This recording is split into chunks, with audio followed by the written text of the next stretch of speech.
예레미야서는 52장으로 이루어져 있습니다. 52장 중에 비유로 전한 교훈이 12차례 나옵니다. 그동안에 비유로 전하는 예레미야서 이런 제목으로 몇 주간 이런저런 얘기 살폈습니다마는 오늘은 12가지 비유를 하나하나 간결하게 짚고 넘어가면서 예레미야서를 마무리하고 다음 주부터는 에스겔서를 들어가도록 하겠습니다.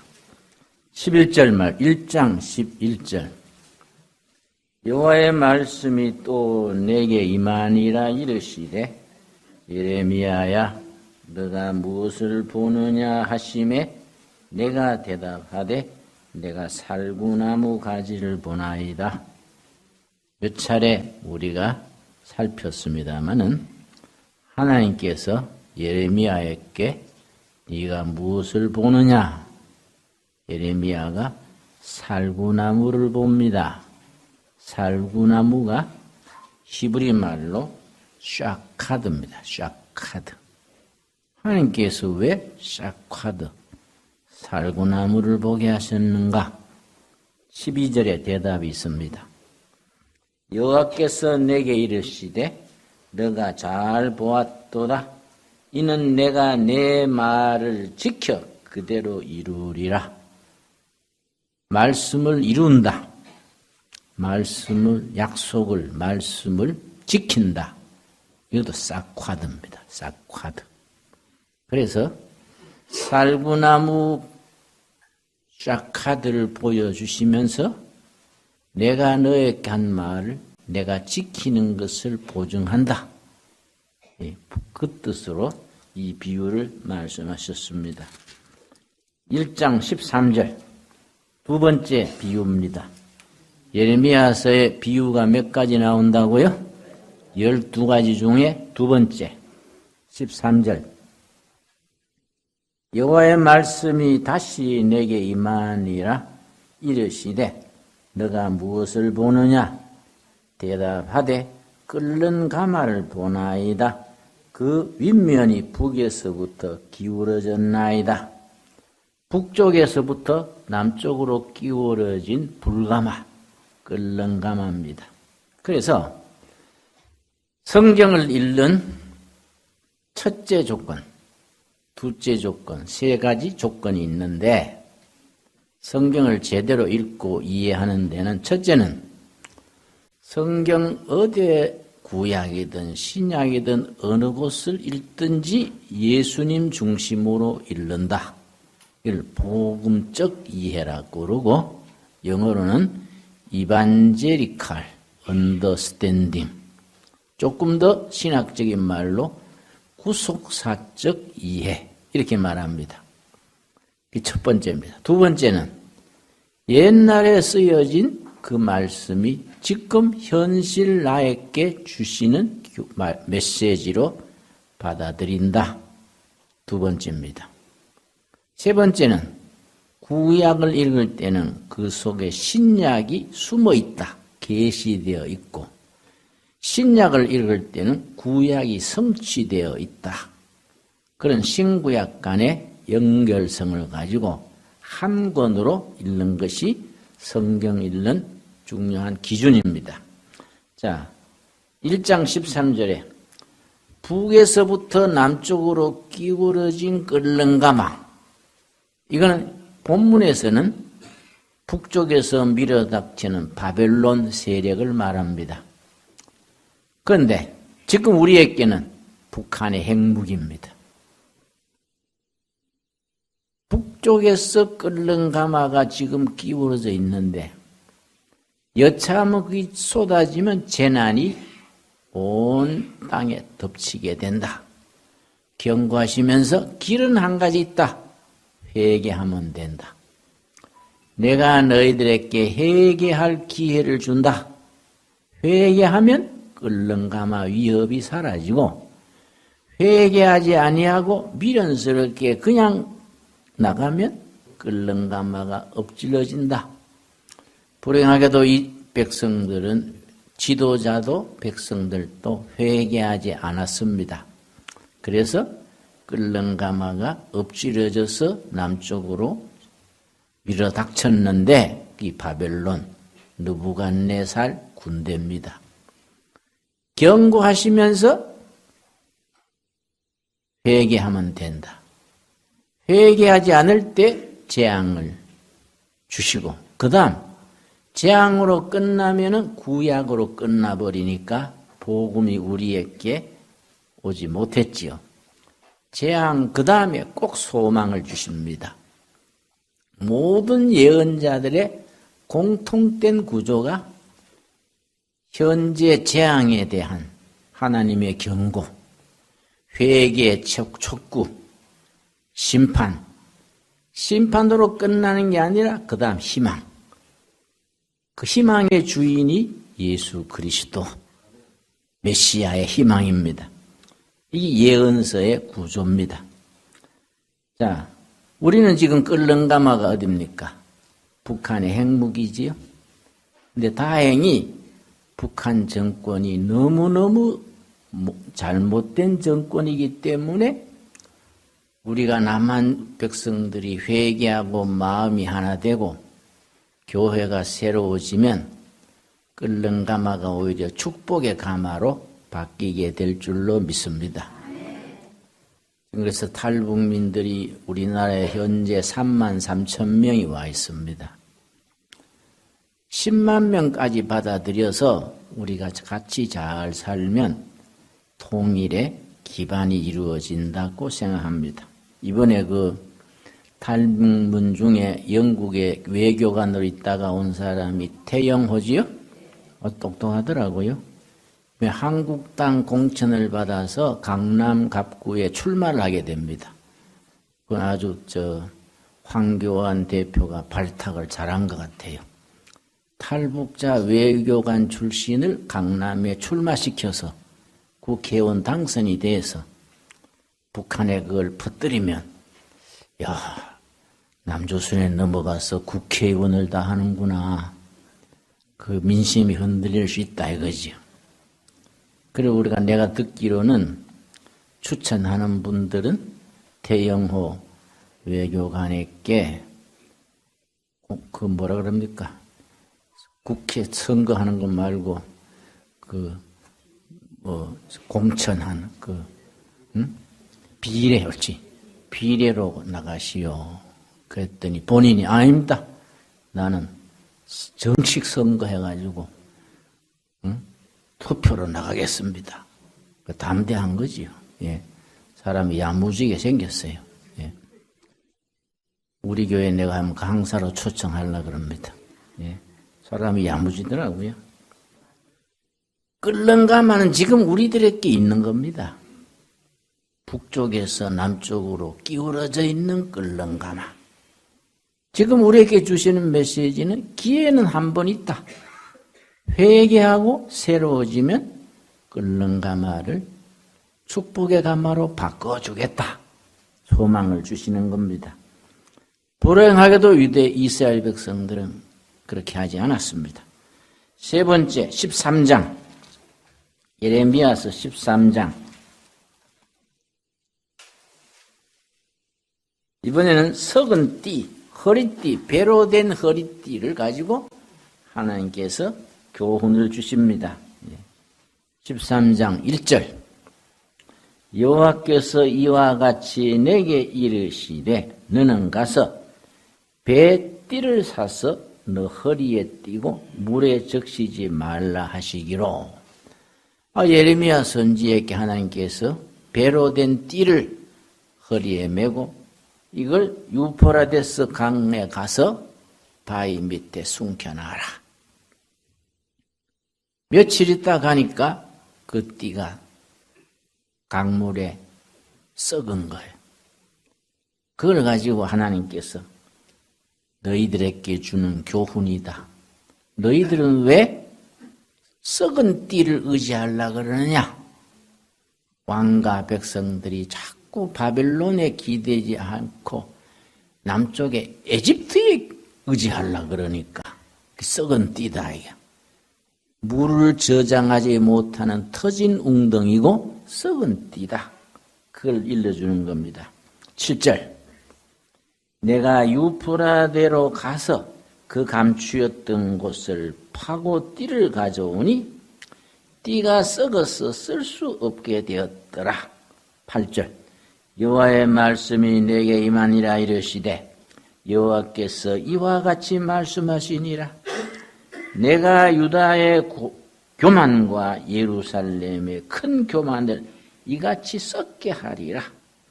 너희들이 썩은 띠를 의지하고 그렇게 하면 너희들이 썩은 띠가 돼서 멸망할 길밖에 없다. 역시 썩은 띠, 에집트, 세상을 의지하지 말고 하나님을 붙들어라. 그게 살 길이다. 그걸 가르쳐 주는 겁니다. 그래서 성경에서 에집트, 애굽을 의지하는 것을 영적으로는 어떻게 해석하느냐 하면은 이사야서 31장 1절, 이사야 31장 1절에 애굽을 의지하는 것이 헛된 것임을 일러줍니다. 31장 1절.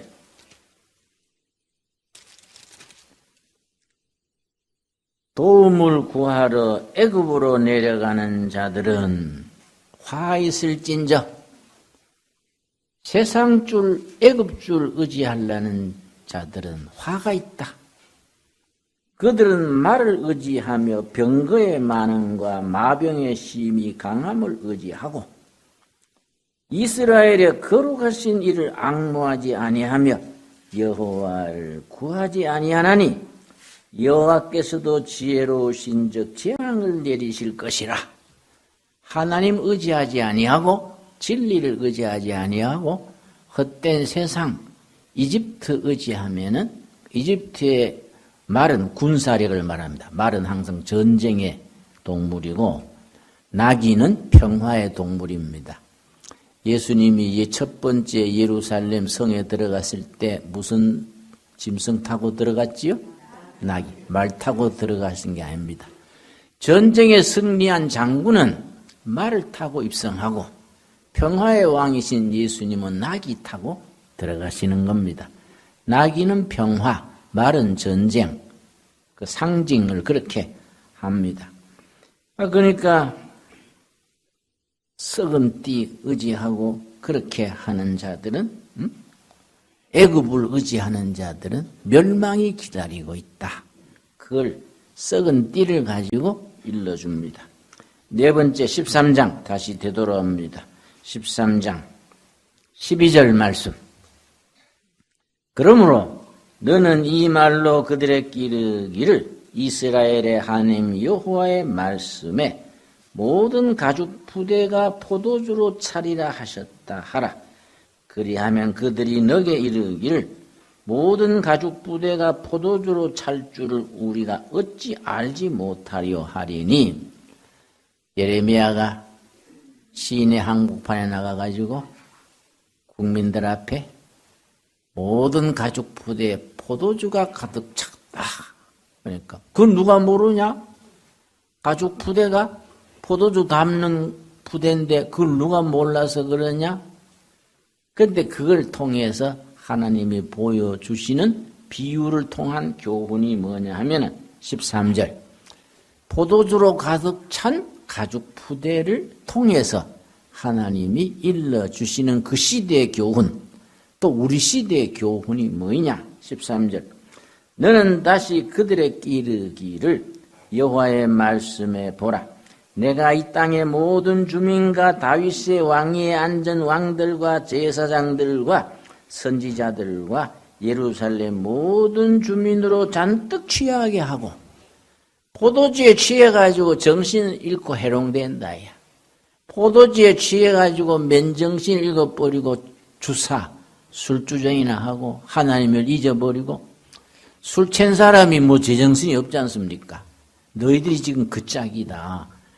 너희들이 헛된 꿈에 취하고 애굽 꿈에 취하고 세상도 취하고 부정부패에 취해가지고 포도주가 가득 찬 가죽 부대와 같다.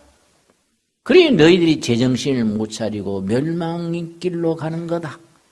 빨리 술 깨고 제자리에 돌아와라. 그런 교훈이 거기에 담겨 있습니다. 지금 또 우리나라에 헛된 이데올로기 사상이 많지요. 헛된 사상이. 우리가 지켜오던 대한민국의 헌법 정신, 자유민주주의, 시장경제, 인권, 평등, 귀한 우리 정신이 있는데 그걸 벗어나가지고 포도주 먹고 해롱되듯이 엉뚱한 걸 찾는 거예요. 그러니까 이거는 가족 푸대, 포도주가 가득 찬 푸대를 통해서 지금처럼 술에 취한 듯이 헛된 사상, 헛된 신조를 가지고 너희 그러면은 올 길은 망하는 길밖에 없다. 그걸 보여주시는 겁니다. 14장, 자, 예레미야 14장 5번째 1절 말씀. 가뭄에 대하여 극심한 기근, 오래도록 비가 오지 아니하고 산천이 말라붙고 짐승이 마실 물도 없고 극심한 가뭄을 통해서 하나님께서 교훈을 보여주십니다. 가뭄을 통해서 너희가 뭘 배워야 되느냐? 1절 가뭄에 대하여 예레미야에게 임한 여호와의 말씀이라. 유다가 슬퍼하며 성문의 무리가 피곤하여 땅 위에서 애곡하니 예루살렘의 부르짖음이 위로 오르도다. 귀인들은 자기 사환들을 보내어 물을 얻으려 하였으나 그들이 우물에 가서도 물을 얻지 못하며. 자, 그게 뭘 말해주느냐? 7절 말씀, 7절. 여호와여 우리의 죄악이 우리에게 대하여 증언할지라도 주는 주의 이름을 위하여 일하소서. 우리의 타락함이 많으니이다. 우리가 주께 범죄한나이다. 이스라엘의 소망이시여 고난당할 때 구원자시여 어찌하여 이 땅에서 거류하는 자 같이 하룻밤을 유숙하는 나그네 같이 원하시리까? 그러면서 9절이 백성들이 죄를 뒤집어쓰고 부르짖어야 될 기도를 지금 말해주는 겁니다. 9절. 그래서 이 기근에 통해서 하나님이 보여주시는 교훈이 9절이죠. 어찌하여 놀란 자 같으시며 구원하지 못하는 용사 같으시니까? 여호와여 주는 그래도 우리 가운데 계시고 우리는 주의 이름으로 일컬음을 받는 자이오니. 그다음 뭡니까? 우리를 버리지 마옵소서. 우리가 부패하고 타락하고 하나님을 배반할지라도 하나님은 자비하신 하나님 아닙니까? 그러지만 버리지 마시고 우리를 붙들어 주십시오. 애통하며 회개의 눈물 흘릴 때 하나님이 돌이켜 주신다는 겁니다. 자, 18장 1절. 예레미야 18장 1절에 6번째 교훈이 있습니다. 18장 1절 말씀. 지난 시간에 토기장이 비유 읽었지요? 바로 그 본문입니다. 18장 1절. 여호와께로부터 예레미야에게 임한 말씀에 이르시되 너는 일어나 토기장이의 집으로 내려가라.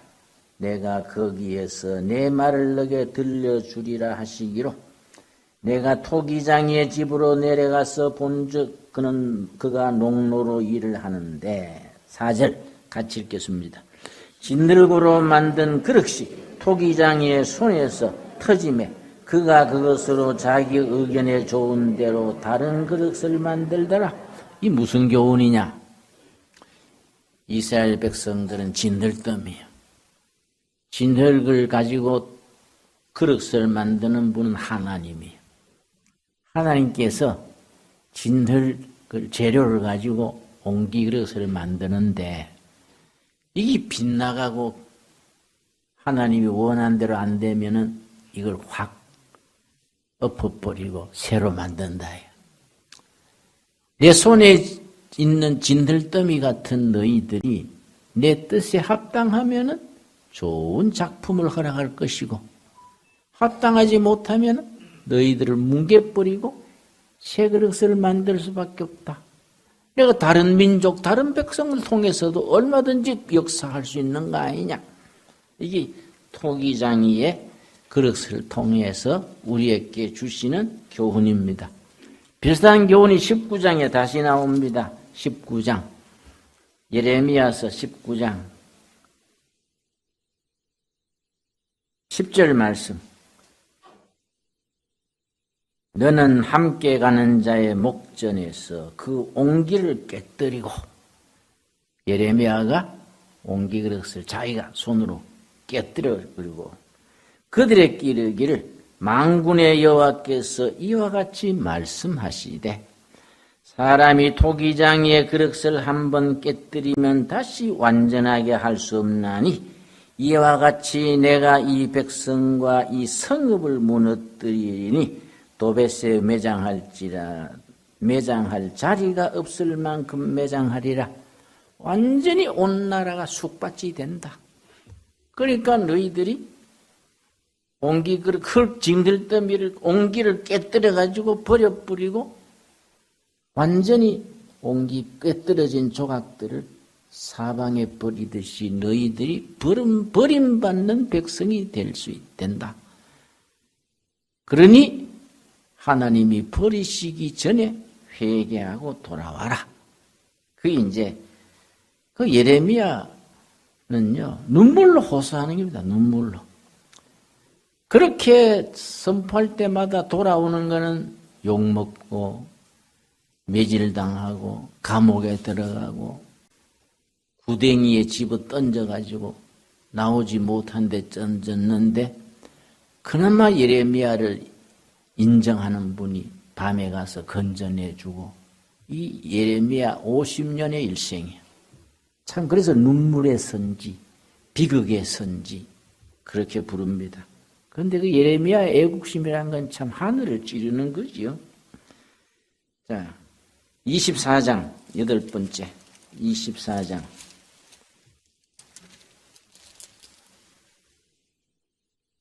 지난 한 3주 전인가 한 번 읽었던 본문이지요. 과일 바구니 2개에 대한 비유입니다.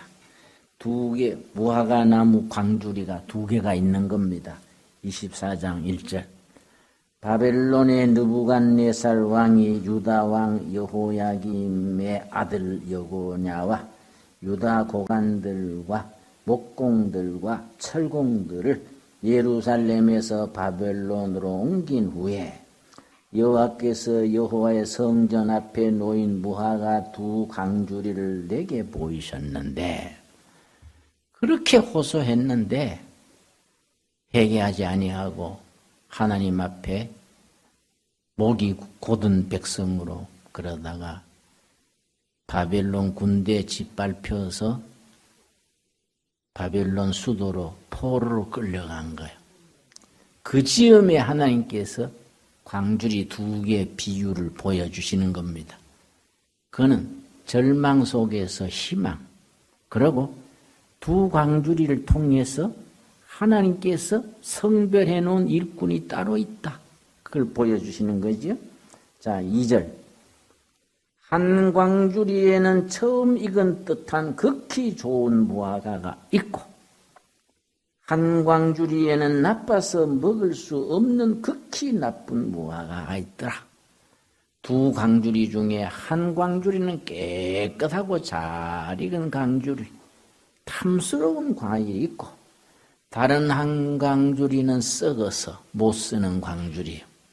그런데 썩어서 못 먹는 광주리는 부패하고 목이 곧은 우상 숭배하고 하나님을 떠난 백성들의 정신 상태를 말하는 거예요. 깨끗한 광주리는 그런 소용돌이 속에서도 하나님을 경배하고 말씀을 붙들고 살아가는 성도들을 말하는 거예요. 그 2 광주리를 보여주시고서 특별한 교훈을 주십니다. 4절. 여호와의 말씀이 또 내게 임하니라 이르시되 이스라엘의 하나님 여호와께서 이와 같이 말씀하시니라. 내가 이곳에서 옮겨 갈대아인의 땅에 이르게 한 유다 포로를 이 좋은 무화과 같이 잘 돌볼 것이라. 바벨론의 포로로 끌려갈 때는 절망해서 떠났는데 하나님은 계획이 있다. 썩은 광주리 같은 타락한 백성 지도자들은 그 본토에 남아서 썩은 곳에 두게 하고 그 중에 뽑아가지고 좋은 과일을 뽑아가지고 바벨론으로 옮긴 것이다. 거기서 좋은 광주리로 말씀에 훈련되고 하나님을 만나고 해가지고 70년이 되면은 다시 옮겨준다. 예루살렘으로 돌아오게 해서 새로운 역사를 일으키겠다. 그 약속이. 그러니까 바벨론의 포로도로 끌려가는 사람이 낙심했을 거 아니에요. 야, 이제 노예로 끌려가지고 우리 평생은 이제 자손 대대로 우리는 정말로 절망이구나. 그런데 하나님이 다른 교훈을 주시는 겁니다. 그게 아니다. 하나님이 썩지 않는 좋은 광주리를 구별해 놓은 거다. 유다 땅에 그냥 있었으면 같이 썩는다. 같이. 그런데 구별해가지고 바벨론으로 옮겨가지고 고난의 역사 속에서 뭐 노예 생활이 왕따 당하고 뭐 대접받겠습니까? 그 세월 속에서 영적으로 연단해서 새광줄이 좋은 과일이 돼가지고 가나안 땅에 다시 옮겨가지고 새로운 역사를 만드는 하나님의 계획이다. 그게 몇 년 만에 이루어진다고요? 70년 만에. 그래서 예레미야가 그걸 선포하는 거예요. 70년 만에 되돌아올 것이다. 그걸 누가 듣느냐 하면은 세 차례 포로로 끌려갔는데 첫 번째 차례로 끌려갈 때에 다니엘이 들은 거예요. 불과 16, 7세 티네이저 때에 포로로 끌려가는데 그때 예레미야가 너희들이 가서 조급한 마음 먹지 말고 열심히 살아라. 열심히 자식 놓고 열심히 가정을 이루고 살면은 절대 조급하면 안 된다. 70년 만에 내가 너희들을 회복시켜 주겠다. 고국으로 돌아오게 하겠다.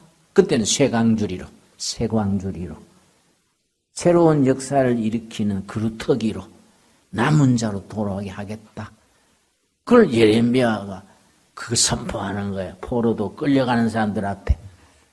그걸 귀담아 들은 것이 다니엘이라. 티네이저, 불과 16, 7세. 그걸 듣고 그 다니엘이 포로로 끌려가서도 탁 마음을 잡고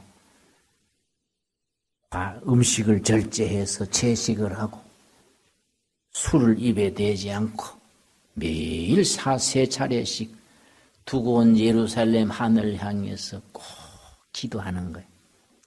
그런 철저한 영성 절제 생활을 하니까 지혜와 총명이 뛰어난 거죠.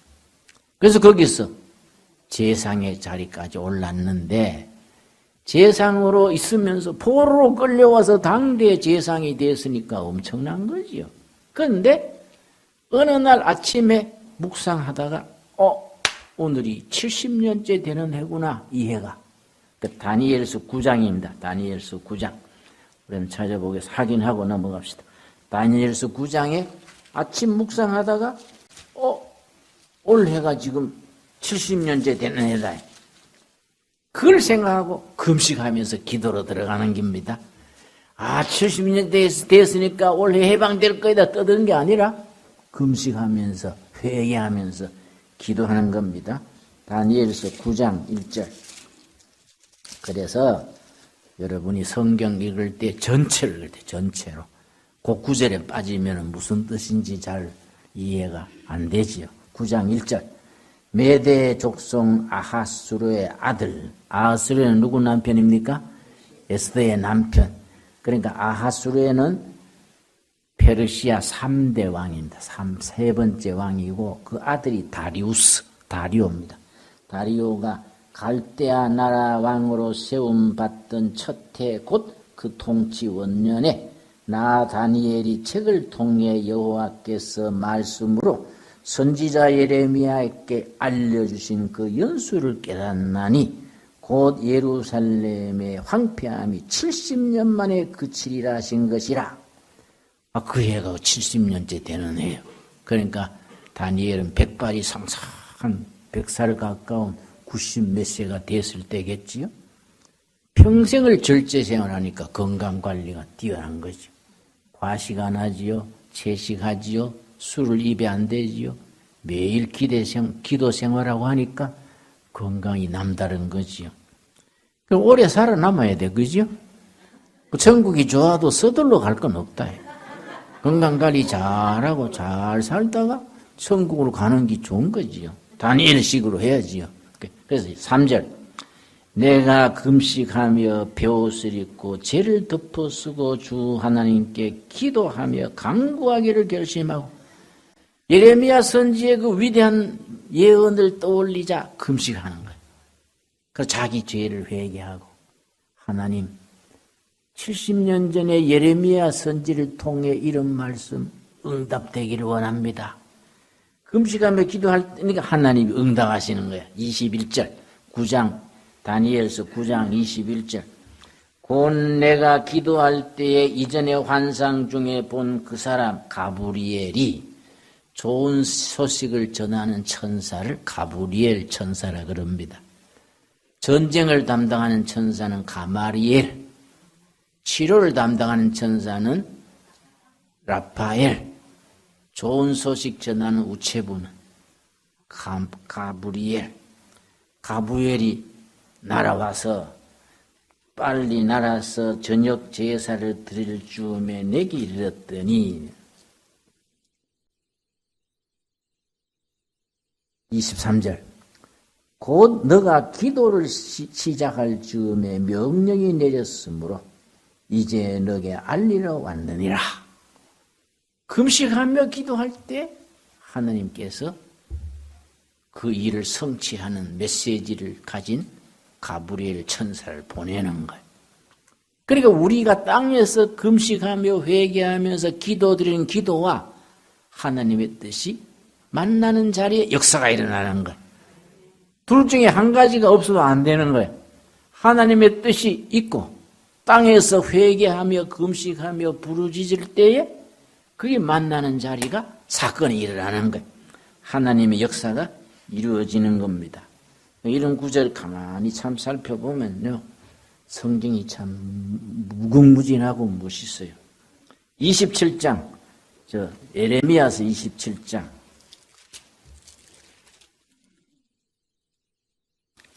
아홉 번째지요? 27장. 예레미야 27장. 1절 말씀, 2절 말씀. 2절. 여호와께서 이와 같이 내게 말씀하시되 너는 줄과 멍에를 만들어 너 목에 걸고 유다의 왕 시드기야를 보러 예루살렘에 온 사신들의 손에도 그것을 주어. 예레미야 선지가 이 짐승을 묶는 줄, 그리고 멍에, 소멍에 있지요. 멍에는 목에다가 걸고 줄을 가지고 짐승을 마음대로 부리는 거예요. 하나님이 회개하지 않는 백성들에게 노예의 멍에, 못된 주인의 줄을 가지고 자유를 잃고 고난당하게 하신다. 줄과 멍에. 그 예레미야가 그걸 전할 때 얼마나 속이 참 답답하겠습니까? 마지막 기회를 주신다. 회개하지 아니하고 미련되면은 바벨론 왕이 너희들 목에 멍에를 걸고 줄로 묶어서 너희들 종으로 부려먹게 된다. 12절, 27장 12절. 내가 이 모든 말씀대로 유다의 왕 시드기야에게 전하여 이르되, 유다 역사의 마지막 왕이 시드기야입니다. 마지막에 바벨론 느부갓네살이 자꾸 배반해서 애굽 쪽으로 밀통하는 이 괘씸해서 군대를 끌고 와서 예루살렘 성을 포위를 했습니다.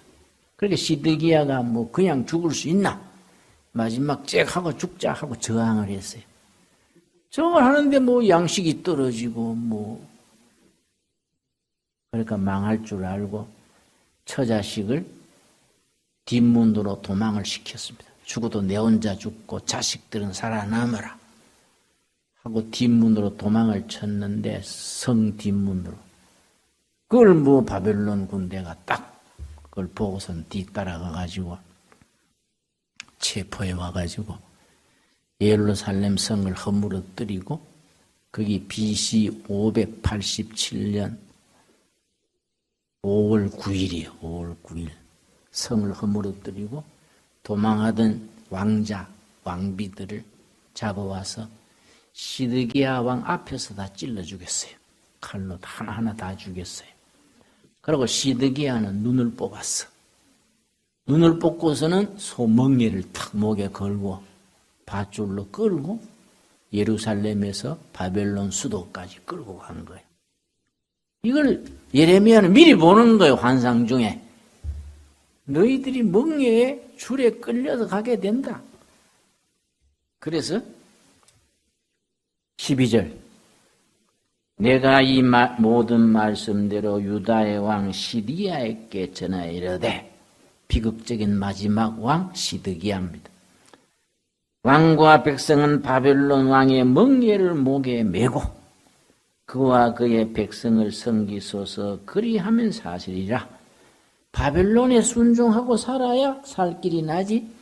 바벨론에서 기다리고 해야 되지.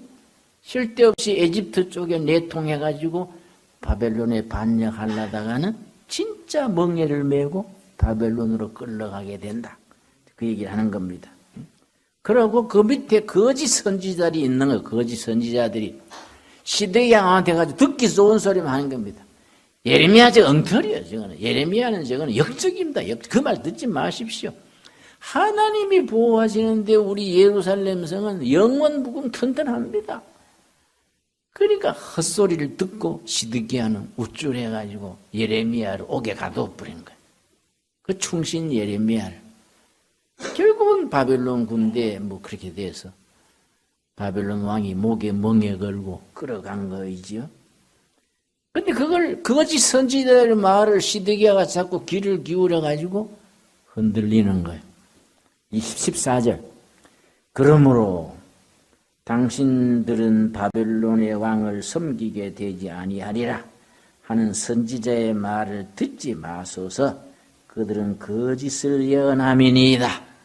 예나 지금이나 거짓 선지자들이 있는 거지요. 참 우리가 목사는 많지만은 참다운 목사다운 목사가 점점 드물어지지요. 목사가 직업이 됐어.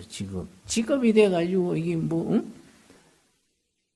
교인들 위해 굴림을 한다든지 뭐 영혼에 대한 안타까움은 없고 뭐 누리는 거예요. 이게 거짓 선지자들. 듣기 좋은 소리만 하는 거예요. 듣기 좋은 소리만. 그 예레미야는 뭐 이래 하면 망한다. 자꾸 그러니까 듣기 싫은 거예요. 이제 줄과 멍에에 대한 예언입니다. 32장 예레미야 32장 10번째지요.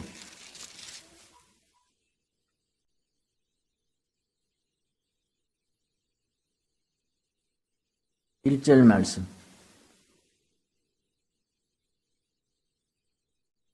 유다의 시드기야 왕 10째 해, 곧 느부갓네살 18째 해, 여호와의 말씀이 예레미야에게 임하니라. 계속 하나님께서 예레미야에게 말씀을 주시는 겁니다. 2절. 그때의 바벨론 군대는 예루살렘을 에워싸고 선지자 예레미야는 유대 왕의 궁중에 있는 시위의 뜰에 갇혔으니 끝까지 예레미야의 말을 안 듣고 반역질을 하다가 예레미야는 듣기 싫다고 감옥에 넣고 그 사이에 바벨론 군대가 내려와서 예루살렘을 포위한 거예요. 지금 그 상황에서 보여주시는 얘기입니다. 절망 아닙니까? 절망. 그 쫓겨난 나라가 뭐 바벨론 군대에 포위됐으니 무슨 희망이 있습니까? 근데 선지자는 참 평화시에는 멸망을 예언하고 망하는 자리에 가서는 희망을 예언하는 거예요. 7절 말씀 보라 너 숙부 살롬의 아들 하나멜이 너게 와서 말하기를 너는 아나도스에 있는 내 밭을 사라. 이 기업을 물을 권리가 너게 있느니라 하리라 하시더니 여호와의 말씀과 같이 나의 숙부의 아들 하나멜이 시위대 뜰 안 나에게로 와서 이르되 청하노니 너는 베냐민 땅 아나도스에 있는 그의 밭 나의 밭을 사라. 예레미야의 고향이 아나도스이거든요. 예루살렘에서 북쪽으로 한 5km 되는 거기에 그 전쟁판에 난장판에 자기 친척이 와서 밭을 사라는 거야. 그 난장판에 왜 밭을 사겠습니까? 근데 하나님이 사라는 거야. 그 밭을 사라. 왜냐? 다시 돌아와서 그 밭에 농사 짓게 되는 희망이 있다. 다 절망하고 다 바치고 집이고 뭐 헐값으로 막 팔아 넘기고 도망가려는 처지에 하나님은 예레미야한테 그 밭을 사라. 왜 삽니까? 그랬겠지요? 네가 밭을 사서 하나님이 그 밭에 다시 농사 짓는 축복의 기회를 주시는 걸 보여주라. 이 약속이죠. 15절 32장 15절 만군의 여호와 이스라엘 하나님께서 이와 같이 말씀하시니라. 사람이 이 땅에서 집과 밭과 포도원을 다시 사게 되리라 하셨다. 다 망하고 끝나는 게 아니다. 하나님이 다시 기회를 주신다. 바벨론의 포로로 끌려갔던 썩지 않는 과일 그들을 돌려보내가지고 다시 농사짓고 가수원 경영하고 축복의 세월이 온다. 그걸 이제 희망에 대한 약속을 주시는 거예요. 이 예언서의 특징입니다. 특징. 절망 뒤에 오는 반드시 희망을 얘기해주고 그 희망의 주인이 누굽니까? 메시아를 선포하는 겁니다. 43장 43장이 11번째지요? 자, 예레미야서는 52장까지 있는데 52장 안에 12번의 비유의 말씀을 통해서 하나님이 깨닫기 어려운 백성들에게 깨우치는 거예요. 예수님도 오셔가지고 계속 비유로 말씀하시죠. 천국 비유, 아흔 양의 비유, 열처녀 비유. 예수님이 계속 비유, 그 비유로 하는 전통이 예레미야 때 벌써 내려오는 거지요. 43장 9절 말씀. 자, 8절부터 봅니다. 다바네스에서 여호와의 말씀이 예레미야에게 임하여 이르시되, 그 예레미야서의 특징이 여호와께서 말씀이 임하여 이르시되, 여호와의 말씀이 임하여 이르시되, 그 말씀을 대언하는 사람이 예언자지요. 히브리 말로 나비, N-A-B-I, 나비. 나비가 예언자인데 하나님의 말씀을 대신 전하는 대언자, 이 나비지요. 자, 9절. 너는 유다 사람의 눈 앞에서 너 손으로 큰 돌 여러 개를 가져다가 다비네스에 있는 바로의 궁전 대문의 댓돌에 쌓은 축대의 진늘고로 감추라. 돌을 가져다가 축대 밑에 감추어둬라. 그러면 주워와가지고 돌을 감추던 돌을 통해서 하나님이 뭘 보여주시려는 거인가? 10절. 그리고 너는 그들에게 말하기를 만군의 여호와 이스라엘의 하나님께서 이와 같이 말씀하시되 보라. 내가 내 종 바벨론의 느부갓네살 왕을 불러오리니 그가 그의 왕자를 내게 감추게 한 돌 위에 놓고 또 그 화려한 큰 장막을 그 위에 치리라. 그 돌을 통해서 백성들에게 교훈을 주시기를 하나님이 바벨론 느부갓네살 왕을 사용하셨다는 거예요. 그 사람은 하나님 섬기는 사람이 아닌데 하나님이 도구로 쓰셨다. 무슨 도구냐? 회개하지 않는 이스라엘을 치는 하나님의 도구의 채찍이에요. 바벨론 채찍으로 쓰신 것. 쓰셔가지고 지금 이 성전, 이 왕궁은 다 헐어버린다. BC 587년 5월 9일에 멸망해서 다 헐어버리고 이 감추운 돌 위에 새로운 궁전, 바벨론 왕의 집을 새로 짓는다. 이걸 지금 보여주시는 거예요. 심각한 얘기지요. 그러니까 이렇게 비유를 통해서 계속 보여주는데 마지막까지 백성들이, 지도자와 왕과 백성들이 예레미야를 내치고 하나님 앞에 엎드리지 않는 거이지요. 자, 마지막 51장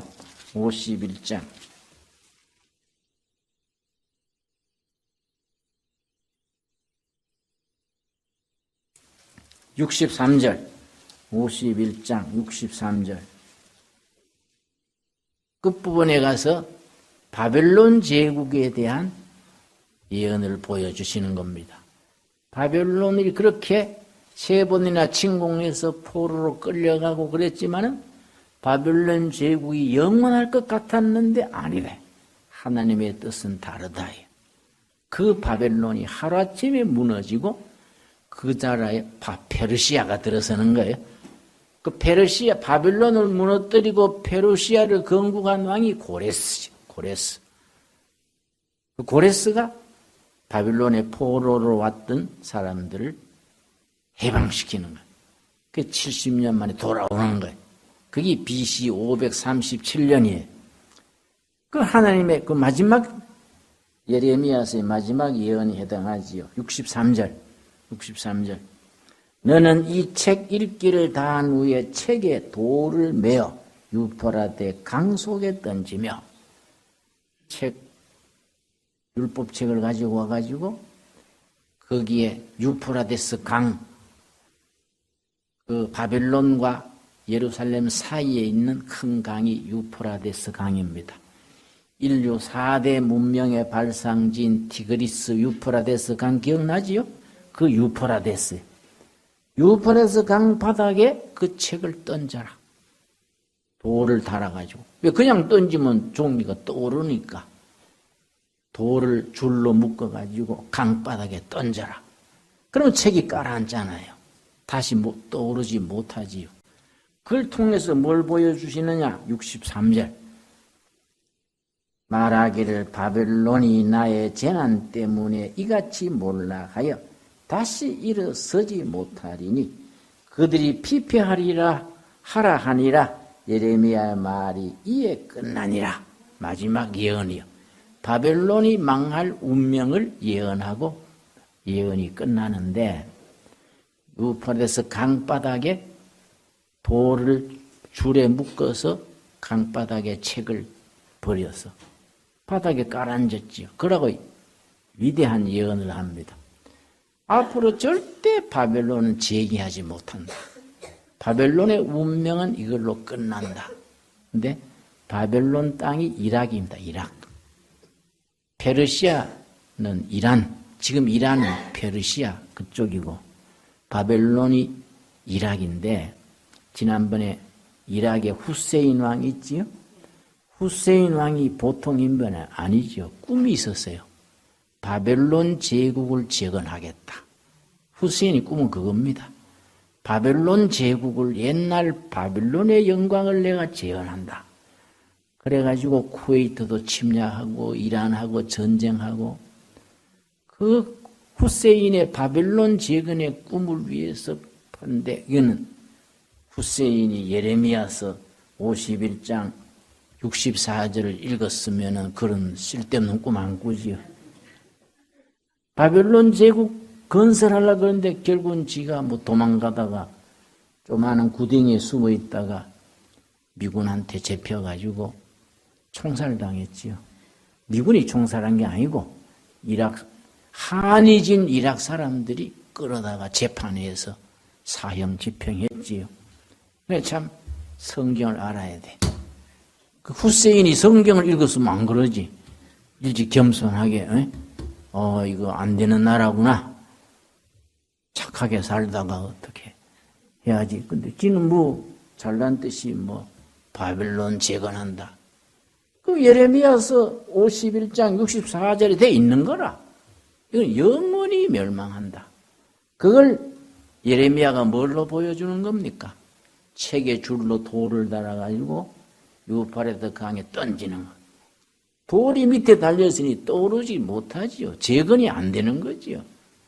결국 후세인도 망하고 예언이 성취된 거이지요. 지금 또 우리가 하나님 무서운 줄 알고 하나님의 법을 잘 따라야지 뭐 잘난 척하고 뭐 그래 나가다가는 하나님의 심판에 걸리면 영락 없는 거이지요. 예레미야서가 오늘 우리에게 주는 교훈을 잘 마음에 새겨야 됩니다. 때가 돼서 바벨론에 끌려갔던 사람 몇 명이 다시 되돌아오느냐? 4,600명이요. 다 썩은 과일로 다 사라지고 4,600명 새 과일을 가지고 새롭게 역사를 만드는 겁니다. 52장 30절 52장 30절 마지막이지요. 느부갓네살의 제23년에 사령관 느부사라단이 사로잡아간 유다 사람이 745명이니 그 총수가 4,600명이더라. 그 사람들이 사로잡혀간 지 나중에 되돌아오는 사람들 중에 한 부분이지요. 하나님의 역사를, 옛날 역사를 읽으면서 오늘 우리 역사를 생각하고 앞으로 우리가 세워나갈 역사를 생각하기 바랍니다. 우리 야당이 연합을 해요. 갈라지면 안 되니까. 황교안 대표로 있는 그 무슨 당이죠? 한국당, 또 뭐 이런 당 저런 당, 조그마한 당 네 당이 합쳐가지고 내일 통합신당을 만들어요. 내일 국회에서 2시에 통합신당을 만드는데, 그러니까 뭐 다 합치겠지요. 뭐 황교안도 그 나올 끼고 다 합쳐서 신당 만드는 합당식을 하는데 나한테 와서 축사를 좀 해달라 그래서, 내가 산골에 도 닦는 사람이 뭐 그거 가서 축사하냐? 나와주시라 그래서. 그 내가 생각 중이야. 아침에 생각하면 가는 게 좋을 것 같고, 저녁에 생각하면 안 가는 게 좋을 것 같고, 아침에 내일 자고 나서 가는 게 좋을까요? 네, 글쎄. 예. 세상 통치자들은 하늘 무서운 줄을 모르고 하나님이 정한 역사가 있는 거예요. 그걸 모르기 때문에 지 잘난 줄 알고 뭐 날뛰는 거예요.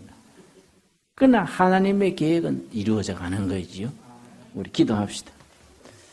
하나님 감사합니다.